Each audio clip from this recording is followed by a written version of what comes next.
This is after the major storm went through on the 3rd. And I think we had a little bit of rain there. That's 2.5 inches right there. 2.5 inches of rain on the farm. Wow. That was some rain. Yeah, we'll venture up here, back up here after 2.5 inches of rain on this field and see how that held up. Well, corn's definitely coming along, but I definitely got to get it sprayed too, because the weeds are coming right along with it. And 2.5 inches of rain. I'm glad that was emerged, because last year we had these big deluges and it packed the ground down so tight that you couldn't get very good germination. But now you don't have a problem rolling the corn from one week to the other. And the beans are coming on real strong, all growing in. It just, it was good that when this rain came, everything had already sort of emerged, or a good percentage of them. So, the corn's up really, really good. Got to get it sprayed this weekend. A pretty good stand of beans going right there. I just assumed we didn't have that much rain at one time. It doesn't do a whole lot of good for anything. But it is what it is, as they say. But sometimes I wish that the old man up above would be a little more conservative, spread that rainfall out more equal, but you don't have no control of that, so why talk about it? Yeah, the power plant would be right in this area here. It's coming on pretty strong. It's basically in its infancy, and it will be coming along.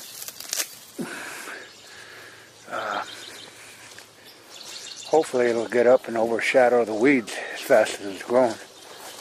Because keep in mind, you can't use a burn down Roundup product on your power plant, so you're going to get weeds in it, and you can't spray it because it's not Roundup tolerable. So try to kill as many weeds off prior to the planting of it, and then go from there. Yeah, you definitely can see that corn that you helped plant.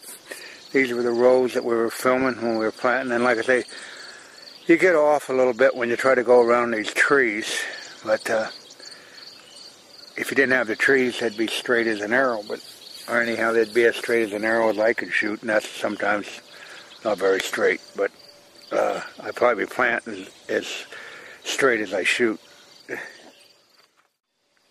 That mower right there is probably one of the most habitat-friendly items there is in your food plot operation. Only thing is, wait until after June 15th before you put it into operation, when you want to go mow trails and areas that you want to keep mowed off.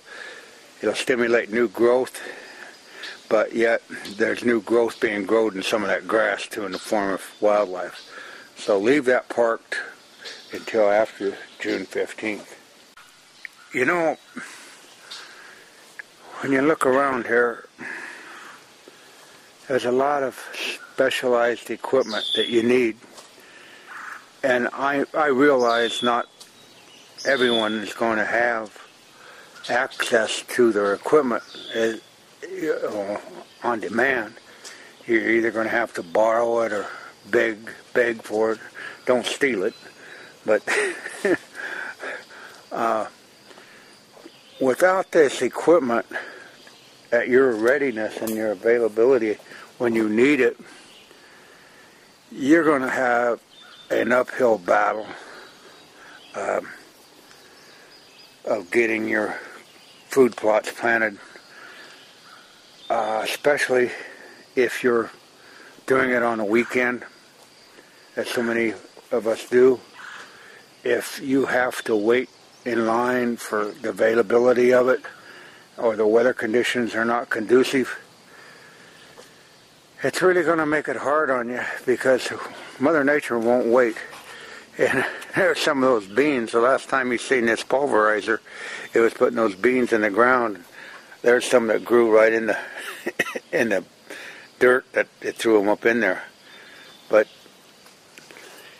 it's to your advantage at least to have one tractor to your availability.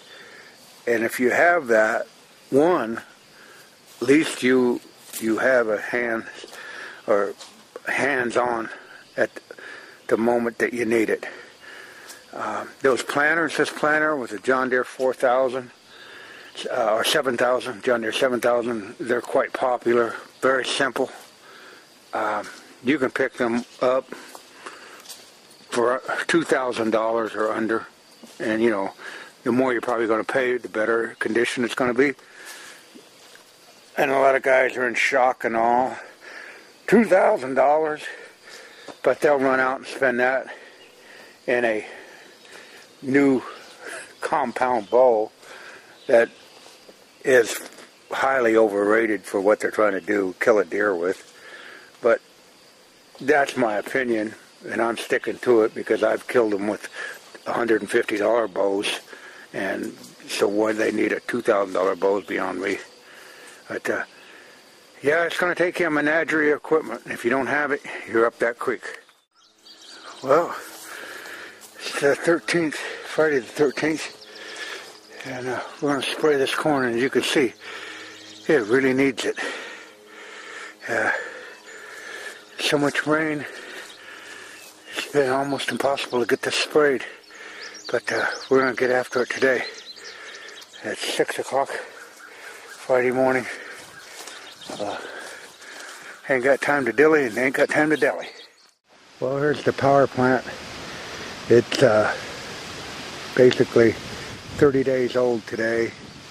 Yeah, 30 days. This is the 18th day of June. We planted this on the 18th of May. So you can sort of get that's been a month of growth.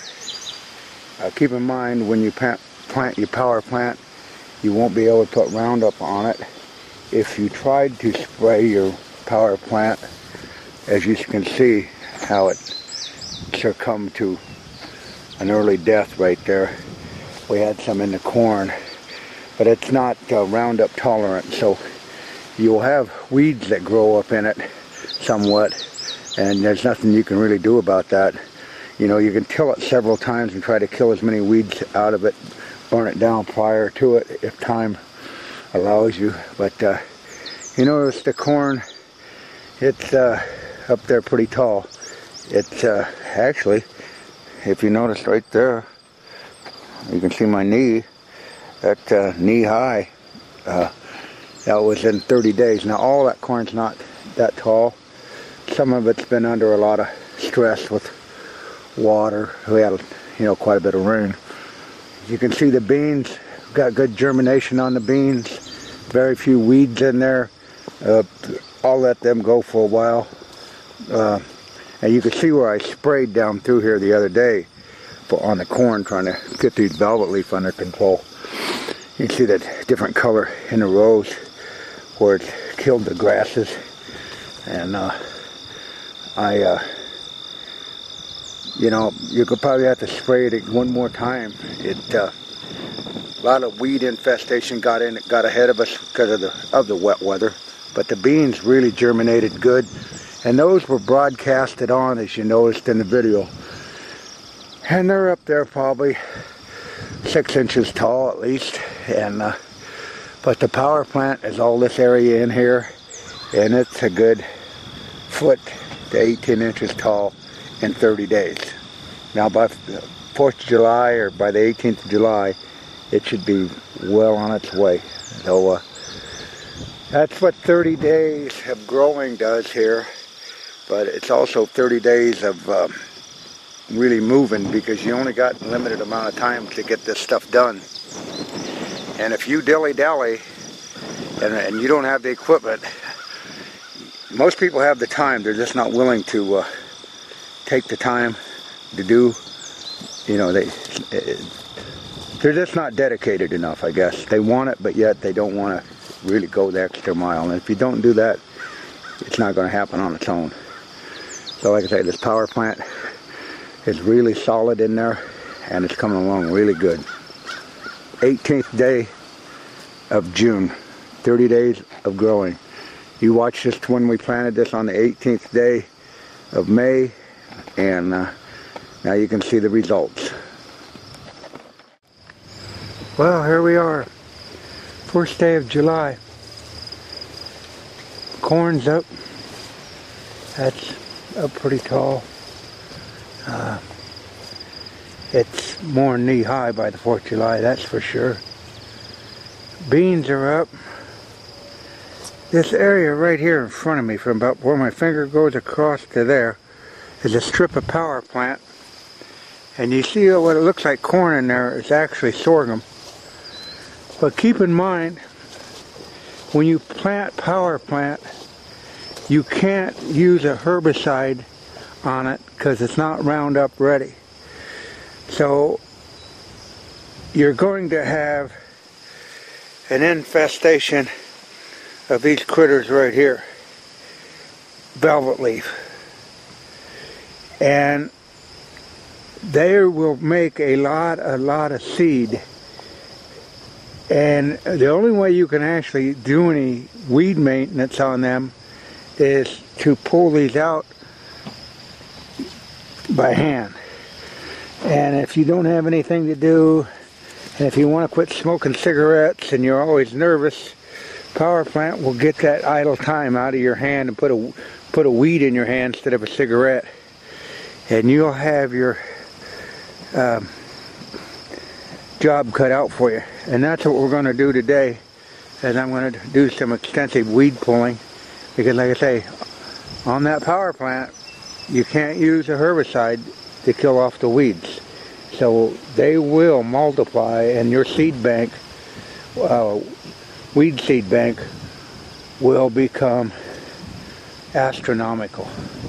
Well, like I say, the first day of July, corn's up good. Pan around here, there's some spots where it's not up as good. It had a lot of rain up here, as we all know, in the month of June. Beans are looking really good. And on the other side there's another bean patch. I planted corn down the middle. But today I'm going to spend some time trying to pull these critters by hand. Well, it's 4th of July, and we got some knee-high and we got some shoulder-high. So that corn's growing in pretty good. There's a few off-colored spots, but that was due to the amount of moisture we had. It had an excessive amount. But it's nice dark green, and like I say, there's shoulder-high corn on 4th of July. Along this outside row, it's knee-high, waist-high. So it's doing pretty good. Now it's just some timely rains right now. We don't need a lot, but half an inch, 3/4 of an inch a week with the heat will make that go over my head. 4th of July corn. Okay, here's our beans on the 4th of July. They're doing pretty good.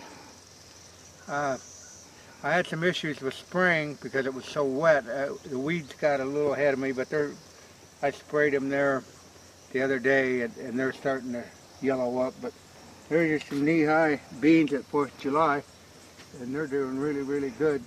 Like I said, they did have some weeds in there. And you notice that stuff out there, it looks like corn.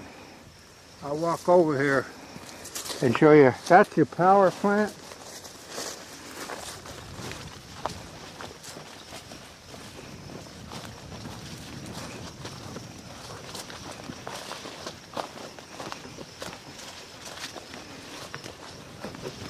Now this is your power plant, as you can see over there. That's almost, well, not quite waist high.